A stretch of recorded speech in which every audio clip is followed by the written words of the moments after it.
Professeur Didier Raoult, que s'est-il passé à l'IHU de Strasbourg? Vous savez, les IHU sont probablement en partie du fait de leur réussite ou de leur lisibilité. Donc je pense que les gens qui ont participé à ça doivent être à la fois, il y en a qui sont contents, d'autres qui sont irrités parce que quand vous assurez l'émergence de structures de cette nature-là, d'instituts de cette nature-là, elles prennent une certaine importance. Et comme il a été souhaité au départ de la création que ce soit des structures autonomes et non pas des structures dirigées par l'État. Ce sont des fondations, ceux qui existent jusqu'à maintenant. Ce sont des fondations qui sont dirigées par un conseil d'administration. Et ce conseil d'administration, ça n'est pas l'État qui le dirige. C'est les gens qui sont les membres de ce conseil d'administration. Donc ça échappe à l'autorité de l'État. Et donc, il y a des moments où, bien sûr, l'État peut toujours intervenir pour dire, écoutez, c'est pas comme ça qu'il faut faire, en envoyant des enquêtes faites par les différentes inspections, dont je ne gêne pas, elle fait très régulièrement, enfin en tout cas dans mon expérience. Ensuite se pose le problème de la succession, où les gens qui avaient bien sûr cette ampleur suffisante pour pouvoir avoir un IHU, tout le monde n'a pas eu les IHU, les IHU ça a surtout reconnu des gens qui étaient déjà connus. Ensuite, le problème de leur succession ou de l'encombrement qu'ils causent se pose. Et donc, ça a été le cas de mon ami Marescot, qui a dirigé l'IHU de Strasbourg, qui est un de ceux qui a le plus de succès. Il a formé des milliers de chirurgiens.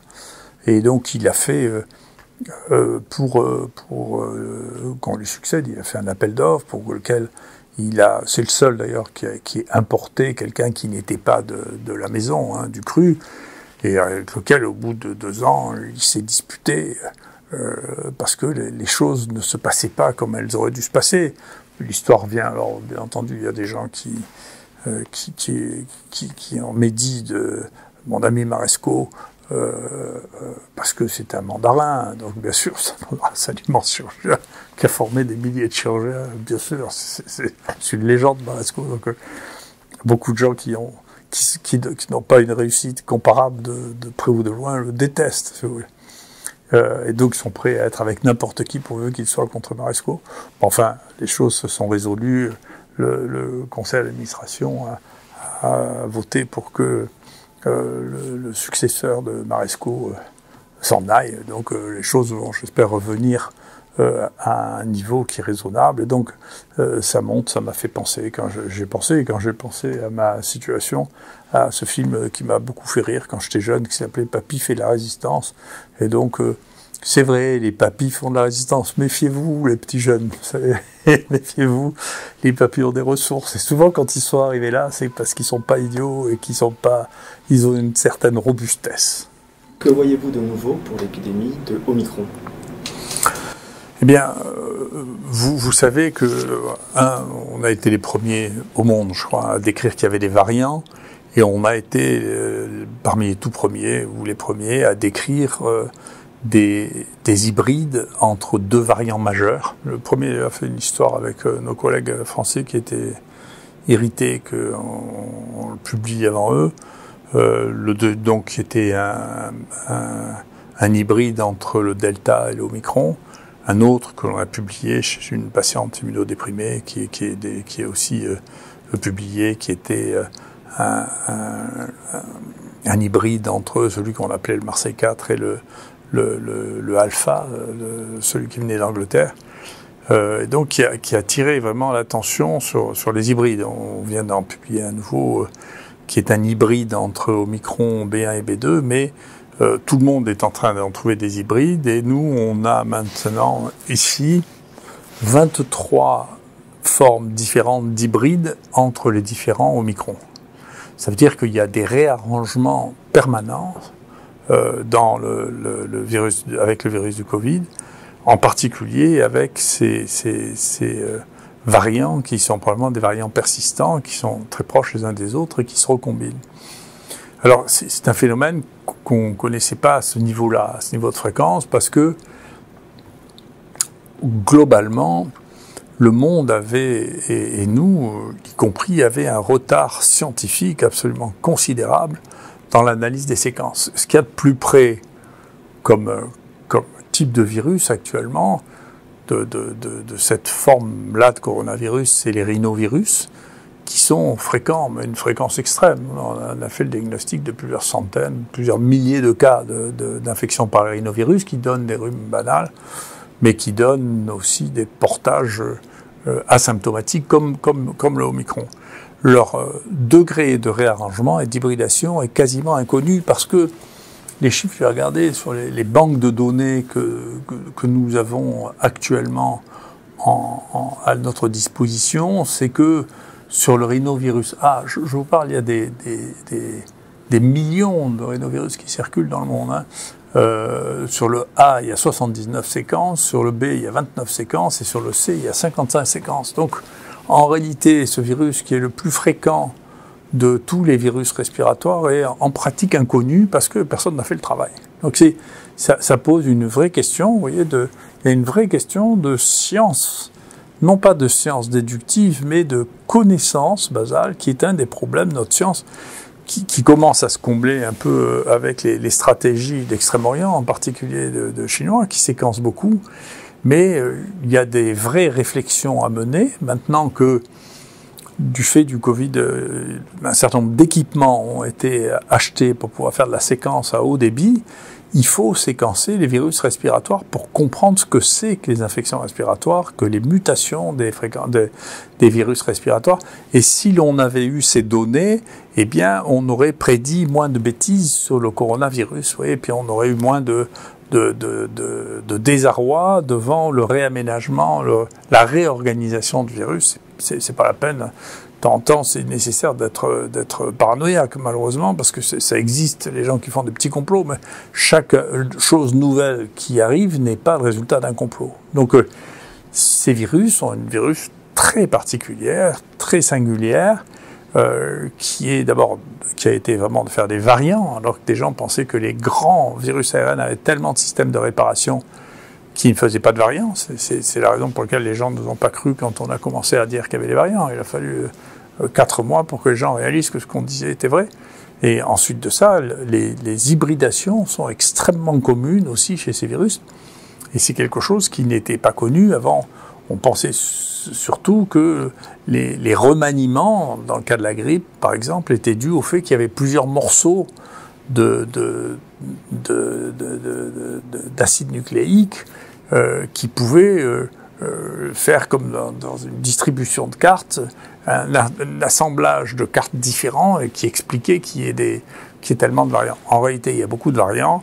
Dans les coronavirus, il y a beaucoup de variants. Et puis, ce qui est bien plus compliqué, c'est qu'il y a beaucoup d'hybrides. Et que donc, ces hybrides, on ne sait pas du tout ce qu'ils vont devenir. Est-ce que il y en a un qui va réussir à s'imposer? Est-ce que cette redistribution des séquences va amener à quelque chose qui est nouveau? Je n'en sais rien du tout. Mais ça laisse rêveur sur nos capacités à cibler le virus circulant, si vous voulez, par des techniques que ce soit de vaccination ou d'anticorps monoclonaux, compte tenu de la capacité des virus à créer des nouveaux virus. Alors, pour Omicron, c'est pas très grave parce que les formes sont pas très sévères, hein, mais en tout cas, ça nous apprend beaucoup sur les capacités évolutives des virus. Est-ce que la science actuelle a des problèmes de priorisation? La recherche médicale, sûrement, parce que, comme on l'a vu, il y a un poids très important de l'industrie pour commercialiser de nouveaux produits, et que ceux qui sont capables de les évaluer et de les prescrire, c'est les médecins qui sont au cœur de la recherche médicale, et que pendant qu'ils font ça, ils ne font pas autre chose. Ils ne réfléchissent pas à autre chose. Donc je pense qu'il y a une vraie question là, qui est une question de société à réfléchir, parce que si toutes nos sociétés occidentales ne font plus que des essais thérapeutiques, toute la science va venir des pays qui ne font pas les essais thérapeutiques avec l'industrie, c'est-à-dire les ex-pays communistes ou les pays les plus pauvres. Donc il y a une vraie question qui se pose de la priorisation de la science. La deuxième chose, donc ça c'est un côté, il y a un côté sur lequel ce travail doit sans doute être fait. Moi, quand j'étais plus jeune, il y avait des hôpitaux qui étaient financés par des industriels et dans lesquels les patients bénéficiaient de soins gratuits, moyennant quoi ils participaient à des essais thérapeutiques en sachant que dans ces hôpitaux, ils participaient à des essais pour le bénéfice de l'industrie pharmaceutique. C'est le cas d'Eli Lilly, moi, que j'avais vu en Indianapolis, à Indianapolis, qui avait un laboratoire, qui avait un hôpital qui appartenait au laboratoire dans lequel on pouvait tester les choses, tester les médicaments, etc. Pour le reste, et pour la recherche qui est basée, la recherche de découverte, elle est basée sur la curiosité, et il faut que nos politiques s'adaptent à ce que sont les chercheurs curieux. Les chercheurs curieux, les chercheurs qui découvrent, sont un mélange, si on les compare à d'autres professions, c'est un mélange d'artistes et de sportifs de haut niveau. Il y a une partie créativité qui s'improvise pas, il y a des gens qui sont créatifs, il y a des gens qui ne le sont pas. Et la créativité, c'est compliqué parce que tout le monde croit être créatif, en particulier quand vous avez un travail dans lequel il y a 10 personnes qui ont participé, tout le monde a l'impression qu'il est créatif. Mais vous savez si les gens sont créatifs ou pas quand vous déplacez les uns ou les autres. Il y en a quand vous les déplacez, la créativité se déplace avec eux. Il y en a d'autres, moi j'ai vu ça toute ma vie, qui sont convaincus que c'est eux la source de la créativité, mais quand ils vont ailleurs, ils ne créent plus rien. Donc la créativité, c'est un phénomène individuel.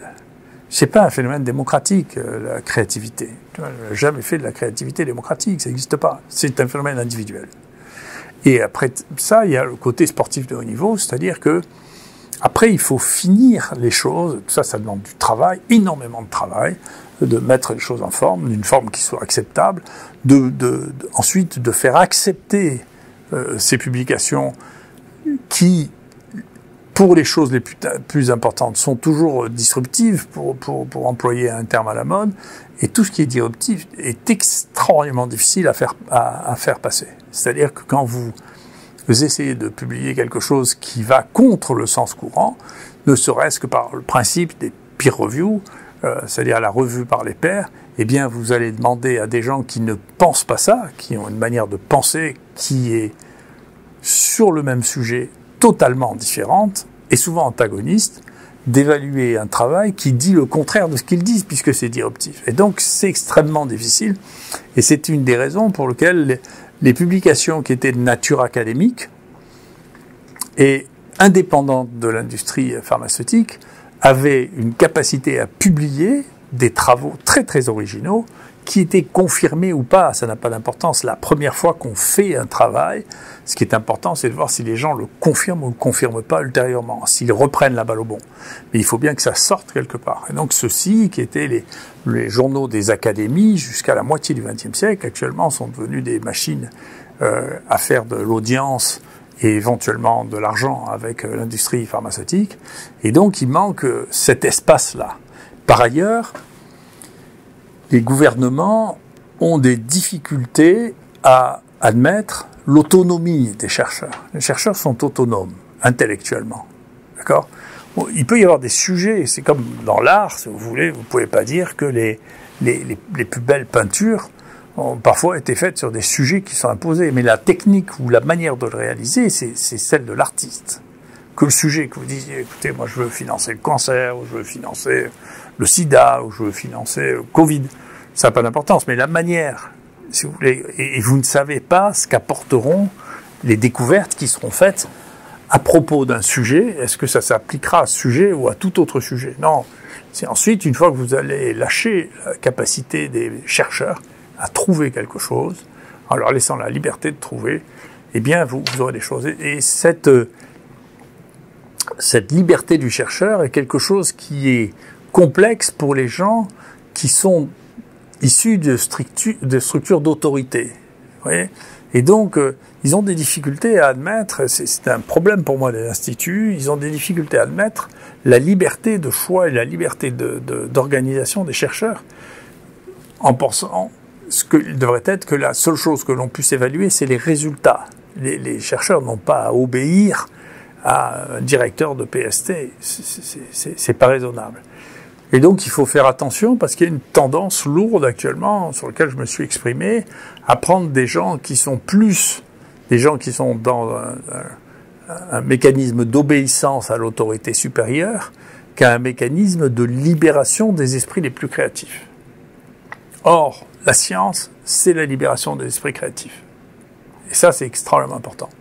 Et donc, il faut faire attention parce que si on met aux gens qui tirent les manettes, des gens qui n'ont jamais fait de science par eux-mêmes, ils ne peuvent pas comprendre ce qu'est le phénomène même de la science, qui est la curiosité, l'originalité, la persévérance jusqu'à démontrer les choses quand on a commencé à en apercevoir une partie. Et donc, ça ne sera pas de rajouter de l'argent, ça ne sera pas qui changera les choses, c'est de restaurer la liberté intellectuelle des gens qui font de la recherche. Les chercheurs ne sont pas faits pour obéir, c'est pas à la police, c'est pas à l'armée, ils sont pas faits pour obéir, ils sont faits pour découvrir. Vous pouvez pas faire une EPST de peinture en obligeant les gens à peindre ce que vous voulez. Enfin, c'est pareil pour la recherche. Donc, il y a là quelque chose qu'il faut avoir à l'esprit, et d'autre part, comme c'est vrai, comme c'est clair, l'autorité ne peut pas être une autorité de type impérial. C'est une autorité, c'est une légitimité sur ce que les gens ont fait. Est-ce qu'ils sont crédibles quand ils vous parlent?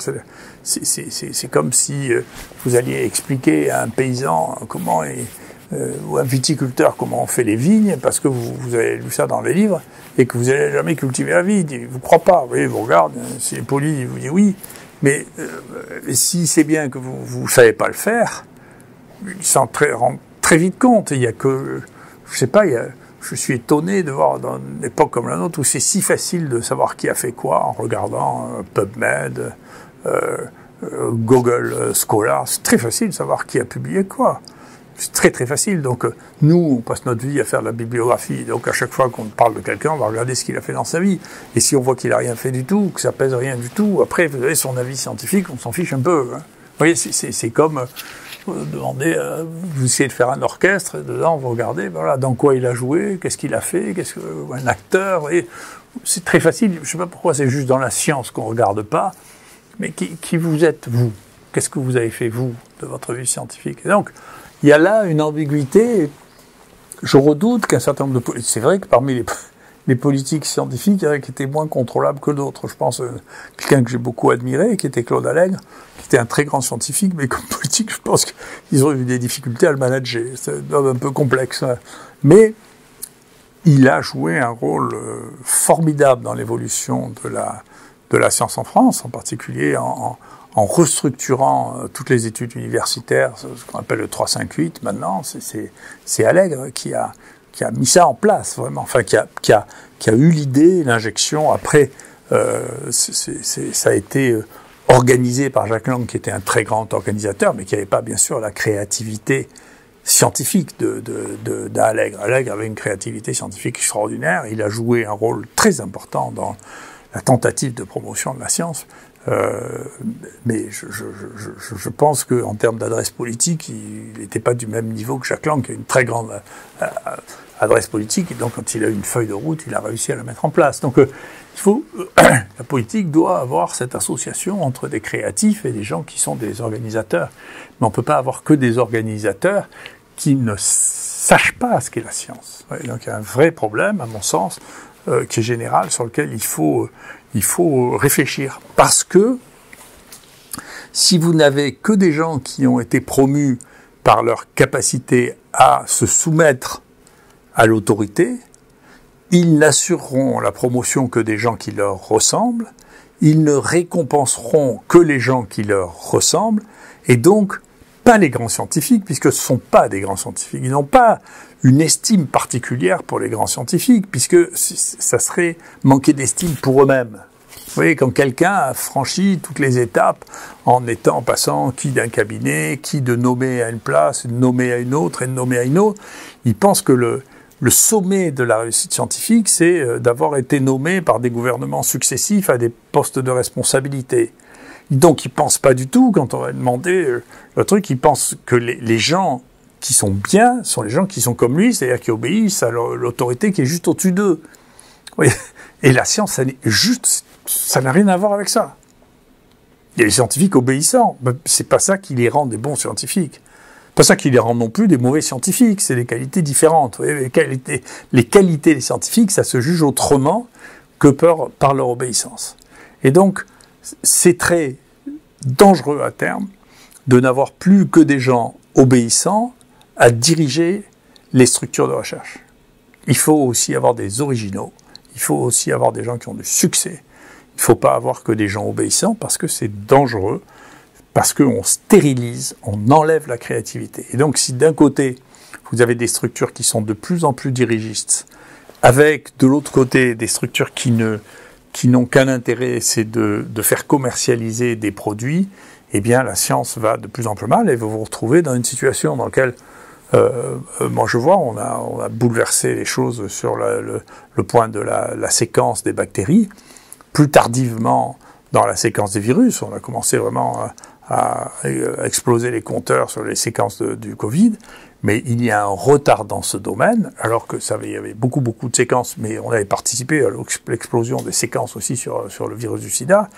Il y a un besoin là de connaissance dans les virus qui montre qu'il y a un déficit mondiale dans l'approche systématique, observationnelle, curieuse de savoir ce qui se passe. Et donc, moi, je serais ravi de savoir si les rhinovirus présentent aussi fréquemment que le virus du Covid des réarrangements et des hybridations entre différents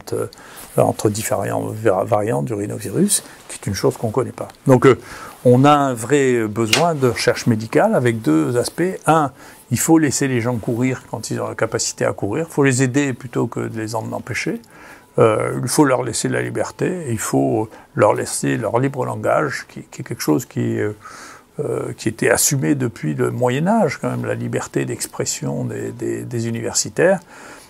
Et d'une part, et d'autre part, il faut bien remettre la capacité dans le monde universitaire médical et de la santé en général, d'une recherche qui ne soit pas simplement une recherche dont les programmes et les financements soient assumés par l'industrie. Il faut bien que l'originalité des uns et des autres puisse s'exprimer autrement que... puisse s'exprimer, puisqu'elle ne s'exprime pas quand on fait des protocoles qui ont été écrits en dehors de l'hôpital par... des gens payés par l'industrie et analysés par l'industrie. C'est pas de la recherche, c'est de la prestation de service. Donc, il faut réellement revenir sur une réflexion vraiment d'utilisation des moyens pour pouvoir faire de la recherche médicale et pouvoir faire progresser la recherche médicale indépendamment des financements de l'industrie pharmaceutique et sans autoritarisme sur les gens qui sont capables de produire en les félicitant plutôt qu'en les empêchant de s'exprimer.